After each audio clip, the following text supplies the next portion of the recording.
Bueno, hoy día vamos a hablar de la neurofisiología de las vías sensitivas y motoras. Vamos a hablar algunos puntos importantes de lo que ya se trató en la exposición presencial. Bueno, como ustedes saben, pues en cuanto a las vías sensoriales, por ejemplo, nosotros justamente vamos a percibir estímulos tanto del medio externo como del medio interno para que estos sean transducidos en señales electroquímicas que puedan ser, por así decirlo, entendidas por nuestro sistema nervioso central para finalmente llegar pues a vías superiores, ¿no? O a elementos superiores como el cerebro o la corteza cerebral. Entonces, para nosotros entender las vías sensoriales, tenemos que entender que justamente hay algunos elementos, ¿no?, que vamos a tomar en cuenta, como los receptores sensoriales, ¿no?, que son justamente estos los que van a convertir los estímulos en señales eléctricas, a lo que nosotros vamos a llamar transducción, las neuronas aferentes sensoriales tanto de primer, segundo, tercer y cuarto orden, ¿no? Que esto lo vamos a entender mejor con una imagen. Aquí tenemos nuestra imagen, ¿no?, en la que vamos a visualizar básicamente esto. Tenemos, por ejemplo, nuestra neurona de primer orden, ¿no? Aquí.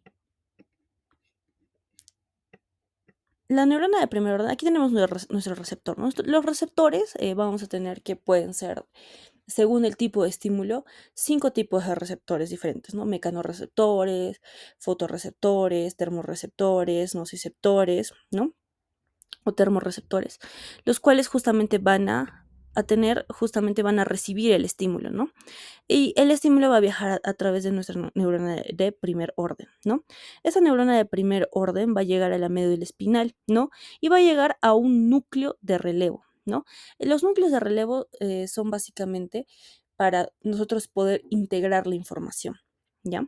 El tálamo es uno de ellos, ¿no? Y es uno de los más importantes. Tal vez alguna vez han escuchado que justamente el tálamo es el núcleo de relevo de todos los sentidos, ¿no? Excepto el olfatorio. Entonces, pero hay diversos núcleos de relevo en estos trayectos, ¿no? Pero entonces vamos a tener que, esto es de forma general, ¿no? Para las vías, para todas las vías sensoriales.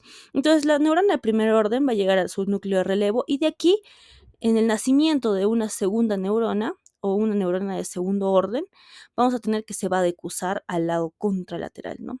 Y de aquí va a viajar, ¿no? Por ejemplo, por el tronco del encéfalo para finalmente llegar al tálamo, ¿no? Este tálamo, en el tálamo, donde se va a integrar la información, vamos a tener que van a ser una neurona de tercer orden, ¿no? Para finalmente esta llegar a lo que es la corteza cerebral. Y en la corteza cerebral, pues va a nacer una neurona de cuarto orden, la cual va a ser, por ejemplo, de asociación, ¿no?, entre la misma corteza.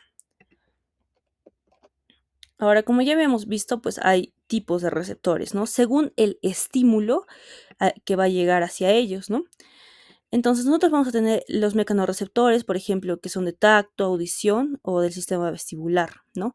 Los fotorreceptores de la visión, los quimiorreceptores del olfato, gusto, la presión parcial arterial y el pH líquido cefalorraquídeo.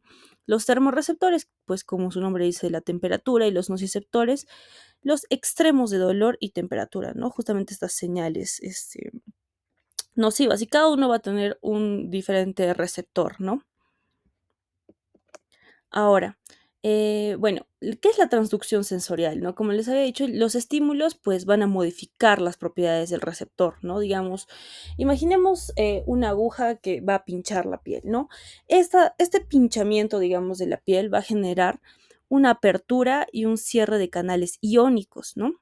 Y va a haber un flujo de corriente. Entonces, este flujo de corriente va a generar lo que es un cambio en el potencial de la membrana, ¿no?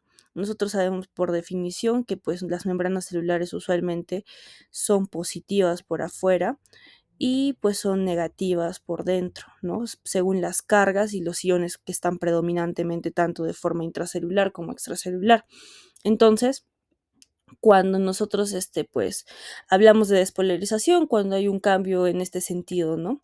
De, de positividad o de forma negativa, ¿no? Entonces vamos a tener justamente este cambio en el potencial de membrana, lo que nosotros vamos a llamar un potencial de receptor. Entonces los potenciales de receptores, ojo, no es lo mismo el potencial del receptor que el potencial de acción, pueden ser graduados o pueden ser proporcionales a la intensidad del estímulo, ¿no? Entonces, estos potenciales receptores pueden ser despolarizantes o pueden ser hiperpolarizantes. Eh, Recordando que justamente la despolarización es justamente la inversión de estas cargas, las positivas por dentro y las negativas por fuera, ¿no? Esto es la despolarización, ¿no? Y por aquí positivo, ¿no? La inversión en las cargas. O la hiperpolarización, ¿no? En la hiperpolarización justamente va a generar esto, ¿no? Que más bien ya también el medio externo o extracelular se va a volver mucho más positivo, ¿no? Entonces, eh, podemos ver que justamente la despolarización va a aumentar la probabilidad de que haya un potencial de acción y la hiperpolarización va a reducir la probabilidad de activación, ¿no? Entonces, aquí tenemos los potenciales receptores, ¿no? Entonces, vamos a tener, por ejemplo, en ambos casos son despolarizantes, ¿ya? Pero vamos a tener un umbral, ¿no?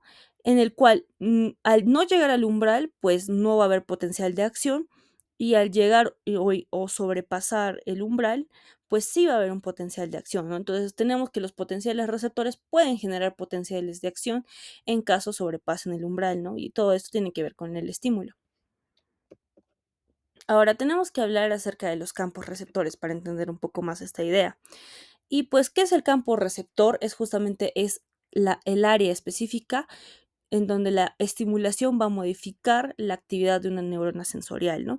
Entonces, estos campos pueden ser tanto pequeños como grandes. Sigamos con el ejemplo de la aguja que pincha un pedazo de piel, ¿no? Tenemos, por ejemplo, el campo pequeño, ¿ya? Los campos pequeños van a ser de mayor precisión, ¿no? Porque justamente son varios campos, ¿no? Varios campos pequeños en un mismo área, ¿no? Es como los píxeles, ¿no? Cuanto más píxeles tenga una imagen, pues va a ver mucho mejor, ¿no? En cambio, cuanto menos píxeles tenga una imagen y estos sean más grandes, pues nosotros no vamos a poder ver bien la imagen, ¿no? Con mucha definición. Algo así es la idea para que se entienda de los campos receptores, ¿no? Entonces vamos a tener que estos campos pequeños, receptores pequeños, van a estar, por ejemplo, en la yema de los dedos, ¿no? Entonces nosotros, por ejemplo, podemos distinguir si están presionándonos con dos agujas al mismo tiempo, ¿no? En cambio, en un campo receptor grande, por ejemplo, que tiene menor discriminación y el cual, por ejemplo, se encuentra en una zona como la espalda, pues nosotros no vamos a poder percibir, ¿no? Digamos que en un mismo lugar nosotros estamos pinchando con una aguja, ¿no? A la misma altura, entonces nosotros podríamos decir incluso que nos están pinchando tan solo con una aguja, ¿no? Nosotros no vamos a poder discriminar de forma correcta, ¿no? Ahora, la inhibición lateral en estos campos receptores básicamente consiste en que, por ejemplo, si yo tengo acá un pedazo de piel, ¿no? Y vengo con mi aguja y la presiono, pues justamente van a haber interneuronas inhibidoras, ¿no? Que a los lados de esta porción de piel, pues justamente van a inhibir, ¿no? Va a haber una inhibición, a lo que se llama inhibición lateral, ¿no? ¿Y esto con qué fin? Para nosotros poder contrastar y definir límites del estímulo, ¿no? Para nosotros poder saber que el estímulo está en esta zona, ¿no? Y no en esta zona. Ahora, la codificación sensorial. ¿En qué consiste? Nosotros, digamos, tenemos una bola roja, ¿no? Aquí en este lado. Nosotros tenemos una bola roja que se encuentra, digamos, en una superficie plana, digamos, una mesa, ¿no? Ya, entonces, si nosotros vemos esto, ¿no? A nuestros ojos, nosotros vamos a ver que hay justamente, podríamos describir, ¿no? Lo que estamos mirando, ¿no? Con nuestra vista. Podríamos decir, ¿no? ¿Qué vemos? Vemos una bola roja que es de cierto tamaño, es algo pequeña. Podríamos decir también que está localizada encima de una mesa.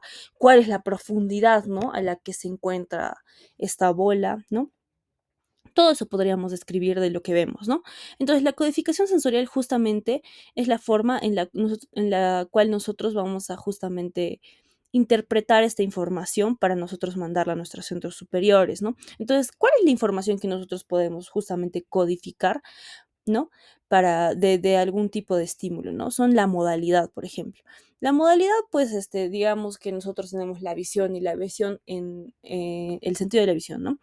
La retina, por ejemplo, tiene los conos y los bastones. Estos, por ejemplo, están adaptados justamente para la vista, ¿no? Para señales o estímulos visuales, pero no, por ejemplo, para estímulos gustativos o estímulos auditivos, ¿no? Entonces, a eso se le llama modalidad, ¿no? Cada vía va a estar especializada, ¿no? Una línea etiquetada para un tipo de estímulo en específico. La localización, que justamente va a estar codificada por el campo receptor, ¿no? Gracias a nosotros el campo receptor podemos saber que esta bola está en un determinado espacio, pues no en otro, ¿no? Y hasta puede ser potenciada por inhibición lateral, ¿no? También lo que vimos anteriormente, ¿no? Que esta inhibición lateral es justamente muy utilizada en visión y tacto. La intensidad, ¿no? La intensidad del estímulo, según el número de receptores que van a ser activados, cuál es la frecuencia de descarga y cuál es el tipo de receptor, ¿no? Así también la duración, ¿no? Según la actividad de los receptores, ¿no? ¿Qué tanto puede durar un estímulo, ¿no? Según pueden ser los receptores fásicos, que son rápidos, o los tónicos, que son lentos. Y pues el umbral, ¿no? Que es la mínima intensidad detectable por el sistema, de lo que también estábamos conversando.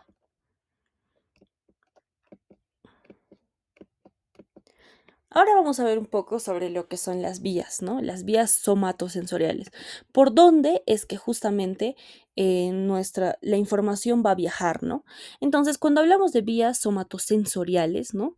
Vamos a tener que, justamente solo para recordar, cuando hablo de somatosensorial me refiero a lo que es el tacto, la posición, la propriocepción, ¿no? Justamente que es la conciencia que nosotros tenemos de dónde podemos estar, la temperatura, el dolor, ¿no?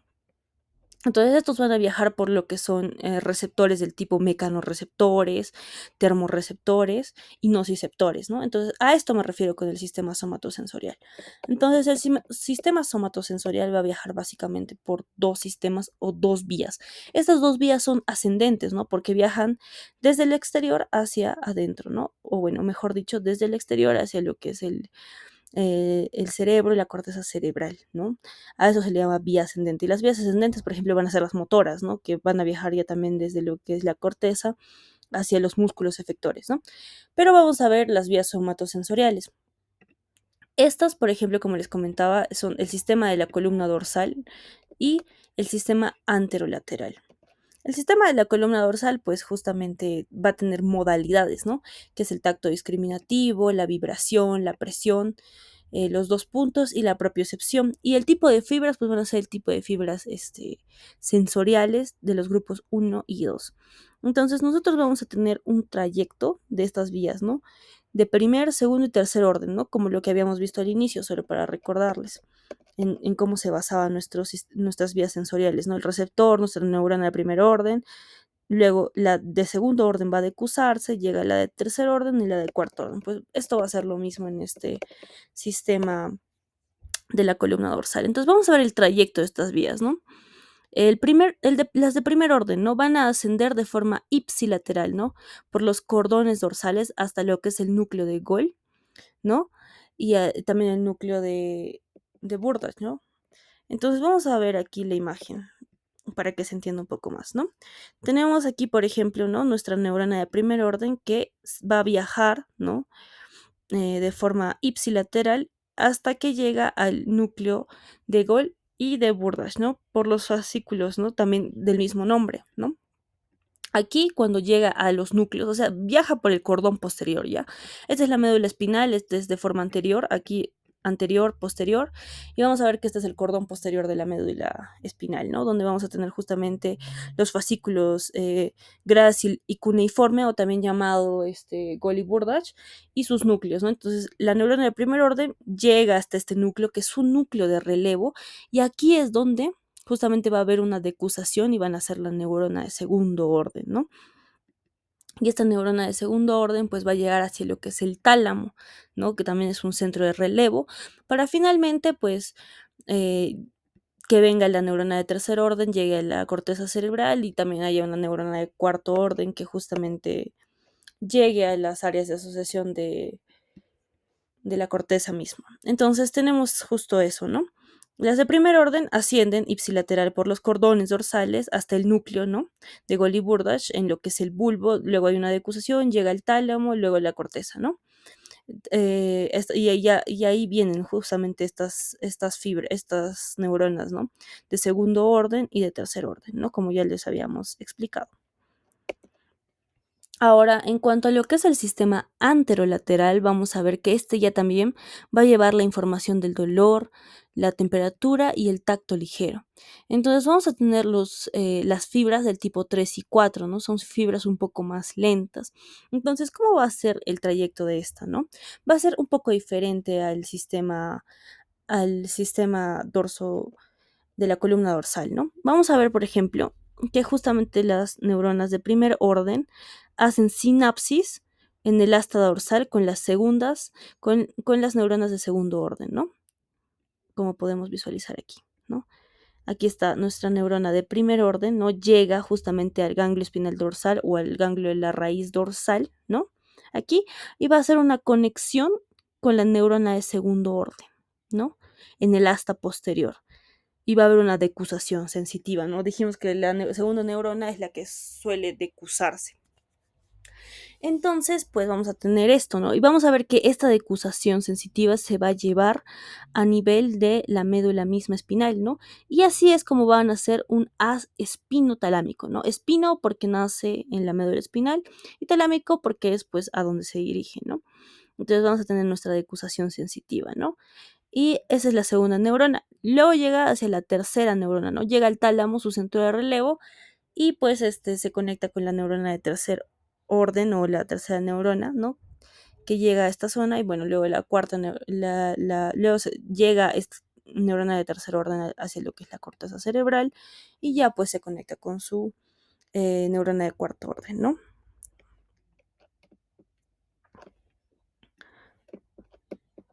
Ahora vamos a hablar un poco de las vías motoras, ¿no? En lo que nos queda de tiempo. Vamos a ver que justamente las vías motoras se van a dividir en dos vías principales, la vía piramidal y la vía extrapiramidal, ¿no?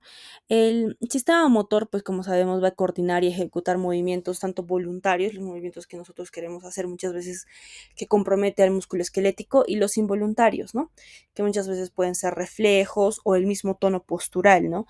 El estado de semicontracción en el que nosotros nos mantenemos para justamente mantener una postura, ¿no? Y bueno, tenemos estas dos vías. La principal es la vía piramidal o también llamada córtico espinal, ¿no? Que va a estar encargada justamente de estos movimientos voluntarios y finos. Y la extrapiramidal, que tiene que ver con el control postural, justamente del que les hablaba, el tono y los movimientos automáticos. Bueno, y viendo un poco acerca de la organización general justamente de ese sistema, vamos a explicar un poquito sobre esto. Pues tenemos justamente la neurona motora superior, la neurona motora inferior, las interneuronas y los movimientos voluntarios, ¿no? La neurona motora superior pues está justamente en la corteza motora.